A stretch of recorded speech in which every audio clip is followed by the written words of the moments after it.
বিষয়টি নিয়ে আলোচনা করব। এটির কোনো ক্লু নেই। আমার কাছে যদি তথ্য জানতে চান, প্রমাণ চান আমার কাছে, আমি কিছুই দিতে পারবো না। অনেকটা আমরা যে উচ্চ মাধ্যমিক স্তরে যুক্তিবিদ্যা পড়তাম, সেই যুক্তিবিদ্যার আলোকে এখন বর্তমানে যে ঘটনাগুলো ঘটছে, সেই ঘটনা একটার সঙ্গে অন্যটা মিলিয়ে আপনাদের সামনে উপস্থাপন করব। সেই উপস্থাপনের বিষয়গুলো আপনাদের যদি পছন্দ হয় আলহামদুলিল্লাহ, আর পছন্দ না হলে আসসালামু আলাইকুম। বিষয়গুলো কি? প্রথম বিষয় হলো যে আপনি জানেন যে বাংলাদেশে শেখ হাসিনা সরকারকে উচ্ছেদ করার জন্য, উৎখাত করার জন্য মার্কিন ডিপ স্টেট পলিসি কার্যকর ছিল এবং সেই ডিপ স্টেট পলিসির যে এশিয়া বিষয়ক প্রধান ব্যক্তি তিনি ছিলেন মিস্টার ডোনাল্ড লু।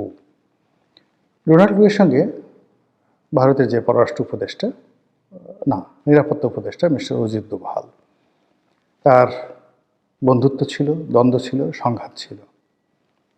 বিশেষ করে শেখ হাসিনার বিষয়ে, বাংলাদেশ সরকারের উচ্ছেদের বিষয়ে এখানে মিস্টার ডোনাল্ড লু এবং অজিত দোভাল তার একটা টাগ অফ ওয়ারে ছিল এবং সেই ওয়ারে শেষ পর্যন্ত ডোনাল্ড লু জয়ী হয়েছেন, অজিত দোভাল পরাজিত হয়েছেন। কিন্তু ঘটনার পর যেটি হয়েছে সেটি হলো মার্কিন যুক্তরাষ্ট্রের সরকারের পতন হয়েছে, মানে ডেমোক্র্যাট সরকারদের পতন হয়েছে এবং মিস্টার জো বাইডেনের পরিবর্তে মিস্টার ডোনাল্ড ট্রাম্প ক্ষমতা আসছেন। তো তিনি ক্ষমতা এসে প্রথম যে কাজটি করেছেন, মিস্টার ডোনাল্ড লুকে তিনি চাকরি থেকে বাদ দিয়ে দিয়েছেন। আর ডোনাল্ড ট্রাম্পের যে দক্ষিণ হস্ত মিস্টার পিটার ডি হাস, তাকে তিনি চাকরিচ্যুত করেছেন। চাকরিচ্যুত করে তিনি যে কাজটি করেছেন সেটি হলো যে এই যে ডিপ স্টেট পলিসি, অর্থাৎ গোপনে গোপনে অন্য রাষ্ট্রের সরকার পরিবর্তন করার জন্য মার্কিন সরকারের যে বিনিয়োগ, এই প্রকল্পটি তিনি বন্ধ করে দিয়েছেন। এর বাইরে ইউএসএইড, তাদের যে প্রতিষ্ঠান রয়েছে, সেই প্রতিষ্ঠানের মাধ্যমে তারা যে সকল এনজিওদেরকে সারা দুনিয়াব্যাপী সাহায্য দেন, সেই সাহায্যগুলোর মধ্যে মানবিক সাহায্য, খাদ্য সাহায্য, এই দুটো প্রকল্প ছাড়া বাকি সবগুলো বন্ধ করে দিয়েছেন, যেন এনজিওরা এই বিদেশি টাকা দিয়ে বিভিন্ন জায়গাতে বিভিন্ন গ্রুপ তৈরি করে তারা যেন সরকারের বিরুদ্ধে খেলাধুলা করতে না পারে।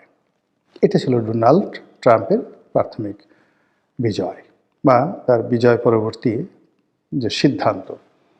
তো সেই সিদ্ধান্ত যেটা হলো যে শেখ হাসিনার পতনের পর যে সরকারটি, সেই সরকারটি আসলে আমেরিকার যে ক্ষমতাসীন সরকার, তাদের সহযোগিতা তারা পেল না। কিন্তু তাদের সহযোগিতা না পাওয়ার পরেও আমেরিকা এমন একটা রাষ্ট্র, যে রাষ্ট্রের সরকারের উপরে সেখানকার সংবাদপত্র, সেখানকার এনজিও, সেখানকার সিভিল সোসাইটি, এমনকি বিভিন্ন ধর্মযাজক, এমনকি বন্ধু রাষ্ট্র, তারা অত্যন্ত প্রভাব বিস্তার করে থাকে। ফলে ওই যে ডিপ স্টেট পলিসিটি বাংলাদেশের ব্যাপারে কাজ করেছিল, যে গ্রুপটি, এই গ্রুপটি তারা কিন্তু নির্বিষ হয়ে যায়নি, নিশ্চিহ্ন হয়ে যায়নি। শেখ হাসিনার পতনের পর যেভাবে বাংলাদেশ থেকে আওয়ামী লীগের লোকজন পালিয়ে গেছে, ডোনাল্ড ট্রাম্পের বিজয়ের পরে তার যারা প্রতিপক্ষ ছিল তারা কিন্তু পালাননি, বরং অনেকে বাইডেন সরকারের আমলে যে ক্ষমতা ছিল তার চেয়ে অনেক অনেক বেশি ক্ষমতার মালিক তারা হয়ে গেছে। এবং যখন তৃতীয় বিশ্বে এরকম কোনো দুর্ঘটনা তারা ঘটায় ডিপ স্টেটের মাধ্যমে, তো সেই ঘটনার সাথে অয়েল কোম্পানি থাকে, তেল গ্যাস কোম্পানি থাকে, তারপরে শেষে সেই কোম্পানিগুলোর সাথে এনজিও থাকে, বিভিন্ন মাল্টিন্যাশনাল কোম্পানি, বোয়িংয়ের মতো কোম্পানি থাকে। তো এই কোম্পানিগুলো এখনও আছে এবং তারা ওই যে ডিপ স্টেটে তাদের যে বিনিয়োগগুলো ছিল, সেই বিনিয়োগের মাধ্যমে তারা যে স্বার্থর জন্য কাজ করেছিল, এখানে দুটো স্বার্থ, একটা হলো কর্পোরেট সেক্টরের স্বার্থ, আর একটা স্বার্থ হলো রাষ্ট্রীয় লেভেলের স্বার্থ, পলিসি লেভেলের স্বার্থ।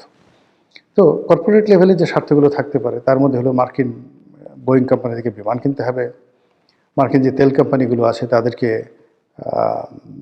সমুদ্রে তেল গ্যাস অনুসন্ধান করে সুযোগ দিতে হবে, আমেরিকা থেকে বিভিন্ন কোম্পানি থেকে আপনাকে আমদানি বাড়াতে হবে, আমেরিকান কোম্পানিগুলোর জন্য একটা সুযোগ করে দিতে হবে, ইত্যাদি ইত্যাদি। আর রাষ্ট্রীয় ব্যাপারে যে বিষয়গুলো ছিল, যেমন বার্মা অ্যাক্ট আছে, সে অনুযায়ী আমেরিকা, মার্কিন যুক্তরাষ্ট্র যদি মায়ানমার ইন্টারভেন করে, সেক্ষেত্রে বাংলাদেশকে তারা করিডোর হিসেবে ব্যবহার করবে, এরকম একটা স্টেট পর্যায়ে তাদের একটা স্বার্থ এই ডিপ স্টেটের পেছনে ছিল।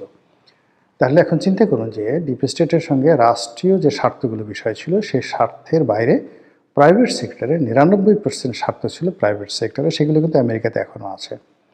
ফলে ওই যে বোয়িং কোম্পানি, একজন মোবিল, তারপর শেষে অন্যান্য যে সকল কোম্পানি আছে, এনজিও আছে, আমরা একজনের নাম শুনেছি জর্জ সরোস, তিনি আছেন, তারপরে নানা রকম কি বলবো যে থিঙ্ক ট্যাঙ্ক যারা আছেন, লবিস্ট ফার্ম যারা আছেন, তাদের অনেক স্বার্থই বাংলাদেশকে কেন্দ্র করে আছে।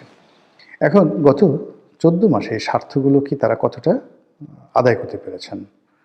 আমরা শুনলাম যে চট্টগ্রাম বন্দর দিয়ে দেওয়া হচ্ছে, ঢাকা বিমানবন্দর দিয়ে দেওয়া হচ্ছে, মানবিক করিডর দিয়ে দেওয়া হচ্ছে, কিন্তু আসলে আলটিমেটলি গত 17 মাসে কোনোটাই সফলভাবে দেয়া যায়নি, সম্ভব হয়নি। একমাত্র ইলন মাস্কের কোম্পানিকে বাংলাদেশে খুব দ্রুত গতিতে ব্যবসা করতে, অর্থাৎ স্টারলিংকে ব্যবসা করতে যে অনুমতি দেওয়ার বিষয়টি ছিল, এটি ডক্টর মোহাম্মদ ইউনূস খুব দ্রুততার সাথে করতে পেরেছেন, এবং এটা বিটুইন ডক্টর মোহাম্মদ ইউনূসের গ্রামীণ ফোন বা ওই তার যে কোম্পানি সেটা এবং স্টারলিংয়ের মধ্যে হওয়ার কারণে এটা খুব দ্রুত হয়েছে। এর বাইরে একটি সিদ্ধান্ত এখন পর্যন্ত বাস্তবায়িত হয়নি পরিপূর্ণভাবে, এবং সবগুলো ঝুলে আছে। ফলে কী হলো যে পরবর্তীতে যখন গণতান্ত্রিক সরকার আসবে, এর একটাও তারা করতে পারবে না। নির্বাচিত সরকারের অনেকগুলো লিমিটেশন থাকবে, কমিটমেন্ট থাকবে, এবং তারা যে কাজগুলো করবে সেগুলো নিয়ে সংসদে আলোচনা হবে, সংসদের বাইরে আলোচনা হবে, টকশোতে কথাবার্তা হবে, এবং এর ফলে ওই যে পশ্চিমাদের বা ডিপ স্টেট পলিসিদের যে স্বার্থ, সেই স্বার্থটা আসবে না। কিন্তু তারা তো বিনিয়োগ করেছে, একমাত্র আমেরিকাই কত $1 মিলিয়ন বিনিয়োগ করেছে বলে ডোনাল্ড ট্রাম্প বলে দিয়েছে। কিন্তু প্রাইভেট কোম্পানিগুলো যদি আরও বেশি বিনিয়োগ করে থাকে, তারা তো এই বিনিয়োগটা মানে জীবনের বিনিময় হলে তারা এই বিনিয়োগ তারা ছাড়বে না। তাহলে তারা কি করবে? তারা বিকল্প, যারা পারছে না তাদের বিকল্প তারা খুঁজবে। আর সেই বিকল্প খুঁজতে গিয়ে যদি এই যে আমরা এখন এখানে যুক্তিবিদ্যায় চলে আসলাম যে শত্রু তুমি, বন্ধু তুমি, তুমি আমার বেদনা, একটা গান আছে না? তো যে ডোনাল্ড লু, যে অজিত দোভালের সঙ্গে তাদের একটা সময় ভালো সম্পর্ক ছিল না, সেই সম্পর্কটা আবার নতুন করে স্থাপিত হতে পারে, এবং সেক্ষেত্রে অজিত দোভালকে বলতে পারে যে ঠিক আছে, আমরা তো পারলাম না আগের মধ্যে, উই আর সরি, তো তোমার শেখ হাসিনাকে, তোমার আওয়ামী লীগকে যত রকম সহযোগিতার দরকার আমরা আবার করব, আমাদেরকে কী কী দেবা বলো। এরকম একটা কথা কি হতে পারে না বলেন? হতে পারে। এবং আপনি দেখবেন যে যারা যত ধনী, এদের লজ্জা শরম তত কম, লজ্জা হায়া এদের একেবারে খুব অল্প। তো কাজেই স্বার্থের জন্য তারা সব কিছু করতে পারে। তো সেক্ষেত্রে মিস্টার ডোনাল্ড লুর সঙ্গে যে সকল American company, corporate world, NGO তাদের যোগাযোগ ছিল, এবং যারা টাকা দিয়েছে ডোনাল্ড লুকে এই বাংলাদেশে শেখ হাসিনার উচ্ছেদের জন্য, এখন সেই ডোনাল্ড লুকে আবার তারা যদি নিয়োগ করে যে যাও শেখ হাসিনার পিছনে আবার বিনিয়োগ করো এবং তাকে কীভাবে ঢোকানো যায়, অসম্ভব নয়, খুবই একটা স্বাভাবিক ব্যাপার। দ্বিতীয়ত হলো ওই যে পিটার ডি হাস, তিনি এই সময়টিতে বাংলাদেশে কাজ করছেন একজন মোবিলের হয়ে। একজন মোবিলের এই দেশের কান্ট্রি ডিরেক্টর বা কি যেন একটা বড় পদে তাকে চাকরি দেওয়া হয়েছে। তো সেই ভদ্রলোক ঘোরাফেরা করছেন, খুব ঘন ঘন কক্সবাজারে যাচ্ছেন, ঘন ঘন সেন্ট মার্টিন যাচ্ছেন। একজন মোবিল নিয়ে কি হচ্ছে আমরা জানি না, তার কাজটা কি আমরা কিছু জানি না, কিন্তু তিনি খুব ঘোরাফেরা করছেন, কিন্তু খুব বেশি এটা সফল হতে পেরেছেন বলে আমার কাছে মনে হচ্ছে না। শেখ হাসিনার জমানাতে আমেরিকার সাথে একটা সমঝোতা করার জন্য আওয়ামী লীগ চেষ্টা করেছিল যে আমাদের যে বহির সমুদ্র, সেই যে তেল গ্যাসের যে অঞ্চলটি, সেই অঞ্চলটি ইজারা দেওয়ার কথাবার্তা প্রায় ফাইনাল হয়ে গিয়েছিল একজন মোবিলের সঙ্গে। এখন সেটা কি গত 17 মাসে শেখ হাসিনা হলে তো এটা একদিনের মধ্যে করে দিত, ইয়েস ডান, একজন মোবিল পাস, যাও কাজ করো। কিন্তু এখন গত 17 মাসে আসলে একজন মোবিল কি কোনো ওয়ার্ক অর্ডার পেয়েছে, কার্যাদেশ পেয়েছে? মিস্টার পিটার ডি হাস এই যে তাকে নিয়োগ দিচ্ছে, যারা একজন মোবিল যারা নিয়োগ দিয়েছে, যে তিনি বাংলাদেশে এত বড় একটা কাণ্ড ঘটিয়ে ফেলেছেন, সফল হয়েছেন, শেখ হাসিনাকে উচ্ছেদ করেছেন, কাজেই তিনি 17 মিনিটের মধ্যে সরকারের একটা সিদ্ধান্ত তিনি নিয়ে নেবেন তিনি কি পেরেছেন? So far my knowledge not yet. এখন পর্যন্ত তিনি সফল হতে পারেননি। বলে তিনিও যদি ইউ টার্ন দেন, গিয়ে যদি তিনি আবার শেখ হাসিনার সঙ্গে সমঝোতা করেন, আওয়ামী লীগের সঙ্গে সমঝোতা করেন, মানে এটা অসম্ভব কিছু নয়। এটা কেন তিনি তারেক রহমান সাহেবের সাথে কেন করবেন না এরা? মূল কারণ হলো এখন যে প্রক্রিয়াতে আসছে, সেই প্রক্রিয়া হলো যে নির্বাচন যদি উইদাউট আওয়ামী লীগ হয়, তারেক রহমান সাহেব প্রধানমন্ত্রী হন, এই সরকারটি খুব দুর্বল সরকার হবে। তারা এই ধরনের কোনো সিদ্ধান্ত নিতে পারবে না। কিন্তু বিদেশি শক্তিগুলো তারা সবসময় একটা ডিক্টেটর পছন্দ করে। তারা সবসময় একটা শক্তিশালী সরকারকে পছন্দ করে, সেটা ফ্যাসিবাদী হোক, সেটা হিটলার হোক, সেটা মুসলিনি হোক, ডাজ নট ম্যাটার। সেটা বাদশাহ সালমান হন, কিংবা ধরুন জেনারেল যাকে বলা হয় নরিয়েগা হন, ডাজ নট ম্যাটার, সাদ্দাম হন, মানে তাদের স্বার্থ হলেই হয়। এই যে ইরানের সাথে যে তারা এত কিছু করতেছে মূলত স্বার্থের জন্য। স্বার্থ দিয়ে দিলে ইরান হবে তাদের সবচেয়ে ভালো বন্ধু। জাস্ট ইরান যদি স্যাক্রিফাইস করে যে তারা আমেরিকার সঙ্গে বন্ধুত্ব করবে, এটা 1 ঘন্টার মধ্যে সেই বন্ধুত্ব তাদের হয়ে যেতে পারে। এবং ডোনাল্ড ট্রাম্প ক্ষমতায় এসে কিন্তু সেই ইঙ্গিতটি তিনি দিয়েছিলেন যে ইরানের সঙ্গে তিনি সম্পর্ক উন্নয়ন করতে চান, কিন্তু সেটা ইরান করেনি।